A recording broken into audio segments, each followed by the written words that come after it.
আসসালামু আলাইকুম। অবিরাম বাংলার সংবাদে সবাইকে স্বাগত জানাচ্ছি আমি শারমিন সালাম।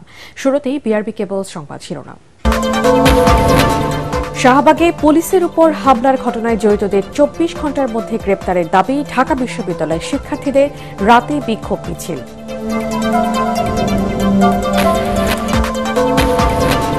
পাঁচ লাখ শ্রমিকের বেতন ও বোনাস দেয়া নিয়ে চ্যালেঞ্জের মুখে চট্টগ্রামের গার্মেন্টস মালিকরা। পোশাক খাত আবারও অস্থির হওয়ার আশঙ্কা।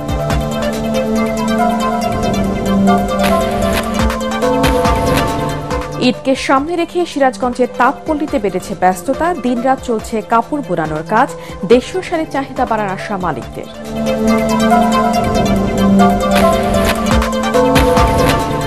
যশোরের শার্শায় প্রথমবারের মতো বাণিজ্যিকভাবে মাশরুম চাষ শুরু। লাভবান হচ্ছেন কৃষকরা।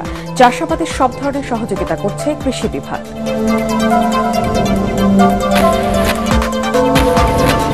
এবং রাশিয়ার সঙ্গে 30 দিনের যুদ্ধবিরতিতে রাজি ইউক্রেন।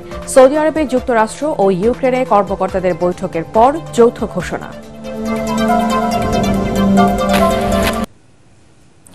শুনছিলেন বিআরবি কেবল সংবাদ শিরোনাম। এবারে বিস্তারিত। শাহবাগে উস্কানি দিয়ে পুলিশের উপর হামলার ঘটনায় গণজাগরণ মঞ্চের সংগঠক লাকি আক্তার সহ জড়িতদের 24 ঘণ্টার মধ্যে গ্রেপ্তারের দাবি জানিয়েছেন ঢাকা বিশ্ববিদ্যালয়ের শিক্ষার্থীরা।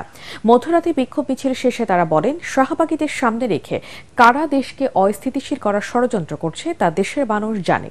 তাদের সতর্ক করে দিয়ে শিক্ষার্থীরা হুঁশিয়ারি দেন, গত 15 বছরের জুলুম এবং জুলাই হত্যাকাণ্ডের নির্দেশদাতা শেখ হাসিনা সহ জড়িতদের দ্রুত বিচার করতে হবে।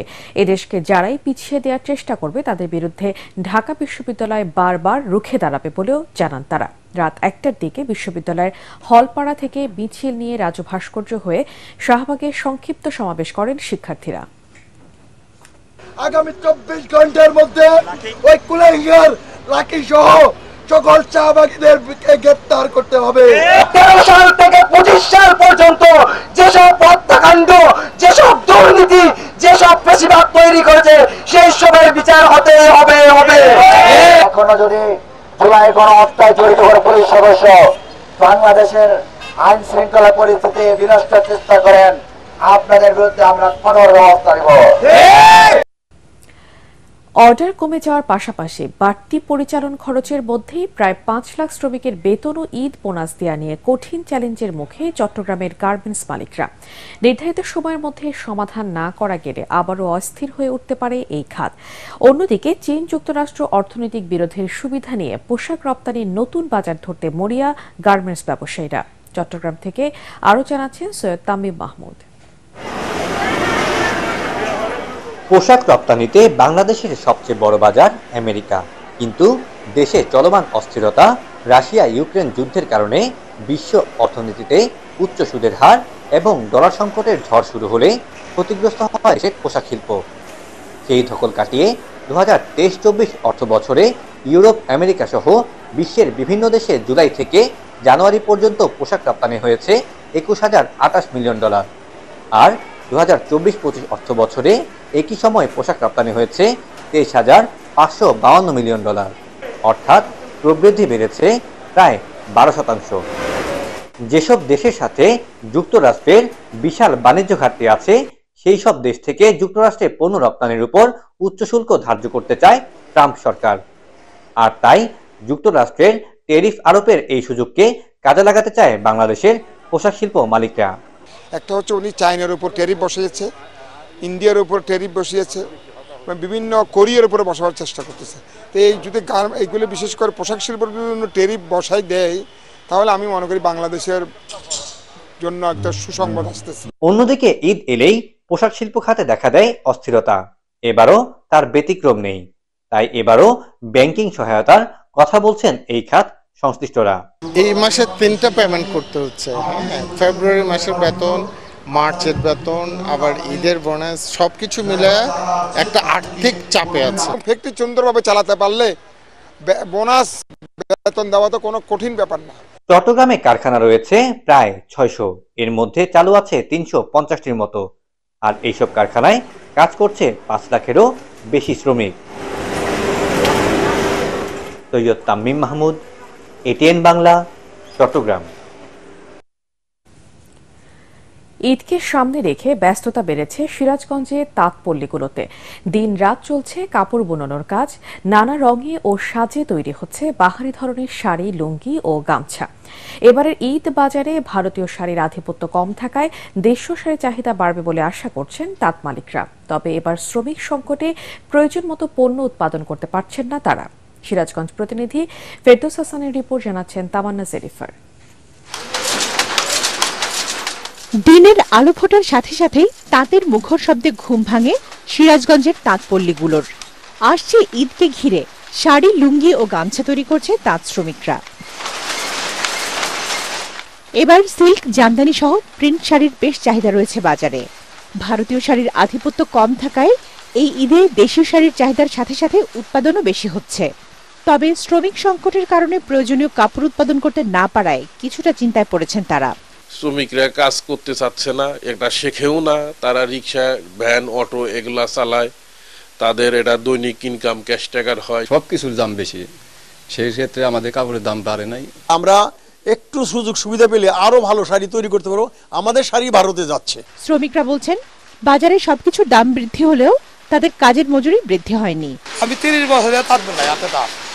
5টা চাল বান্না খাই, আগে ভালো চলছে, এখন জিনিসপাতির দাম বেশি, এখন এই কাম করে খাই। আমাদের বর্তমান অবস্থা তো খুব ভয়াবহ, আমাদের তো দেখার কেউ নাই। বাজারে তো সব জিনিসের দাম বেশি, সে তুলনায় তো আমাদের দাম বাড়ে না। সংসার চলে না, চালান কষ্ট হয়, এর জন্য অনেক শ্রমিক ঢাকা বা গার্মেন্টসে চলে গেছে।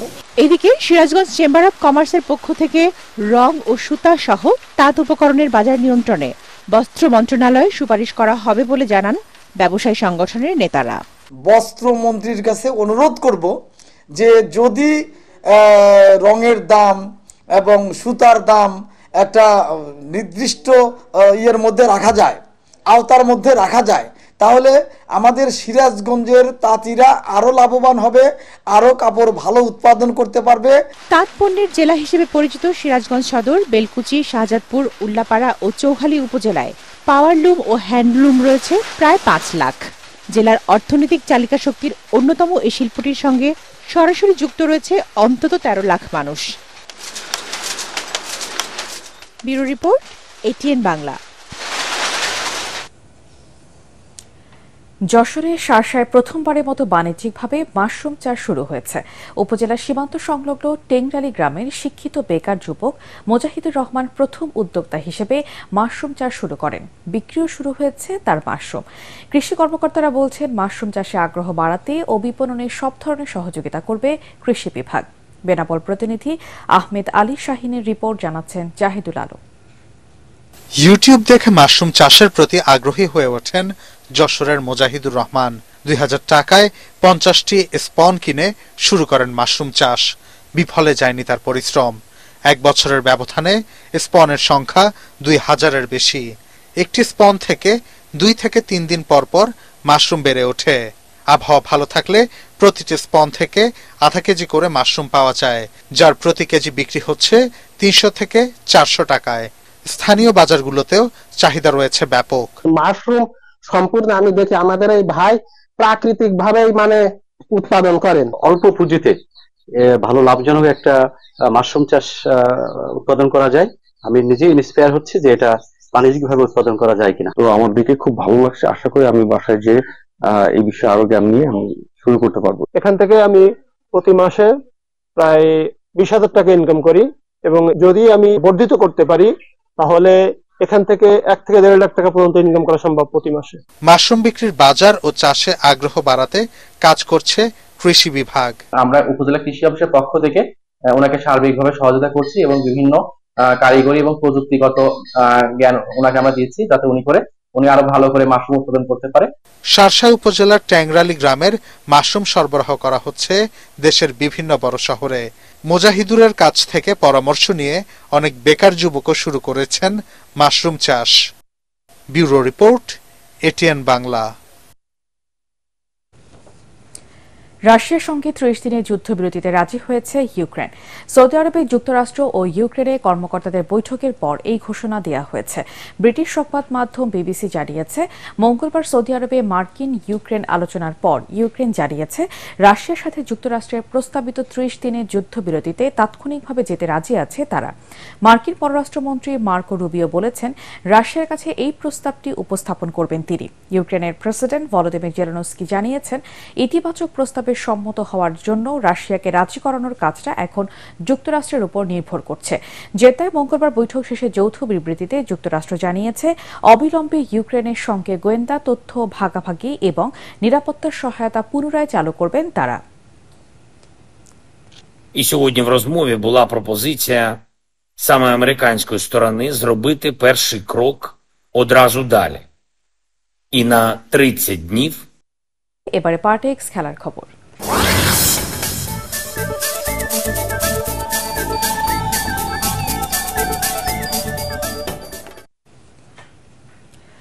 রাফিনহা আর ইয়ামালের রেকর্ডে বেনফিকাকে হারিয়ে উয়েফা চ্যাম্পিয়ন্স লিগের কোয়ার্টার ফাইনালে স্প্যানিশ জায়ান্ট বার্সেলোনা। অন্য ম্যাচে লিভারপুলকে হতাশায় ডুবিয়ে শেষ 8-এ জায়গা পেয়েছে পিএসজি। জিতেছে বায়ার্ন মিউনিক ও ইন্টার মিলান। পরাকারমানের রিপোর্ট। চ্যাম্পিয়ন্স লিগের রাউন্ড অফ 16-এর দ্বিতীয় লেগে বেনফিকার বিপক্ষে ফেভারিট হিসেবেই খেলতে নামে কাতালানরা।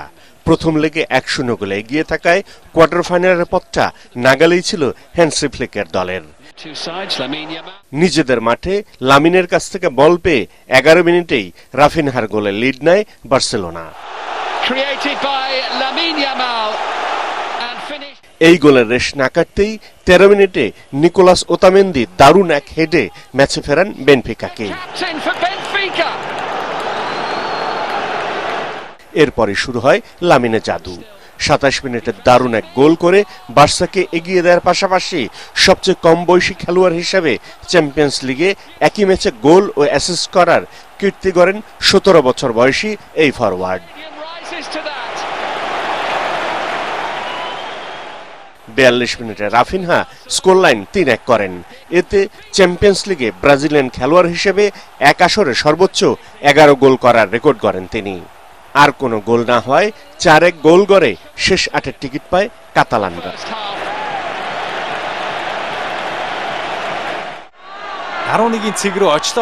প্যারিসে প্রথম লেগে পুরো সময় দাপট দেখিয়েও হেরেছিল পিএসজি।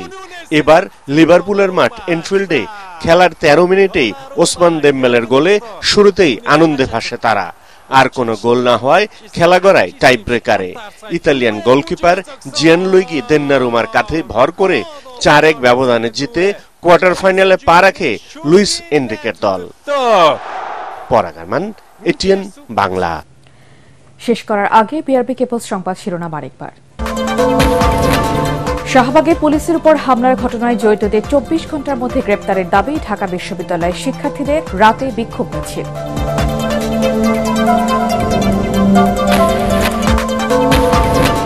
$5 লাখ শ্রমিকের বেতন ও বোনাস দেয়া নিয়ে চ্যালেঞ্জের মুখে চট্টগ্রামে গার্মেন্টস মালিকরা। পোশাক খাত আবারও অস্থির হওয়ার আশঙ্কা।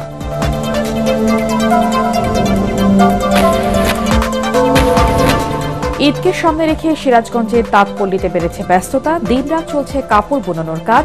দেশীয় শাড়ি চাহিদা বাড়ার আশা মালিকদের।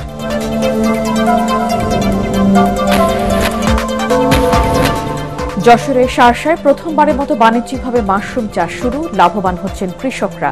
চাষাবাদে সব ধরনের সহযোগিতা করছে কৃষি বিভাগ।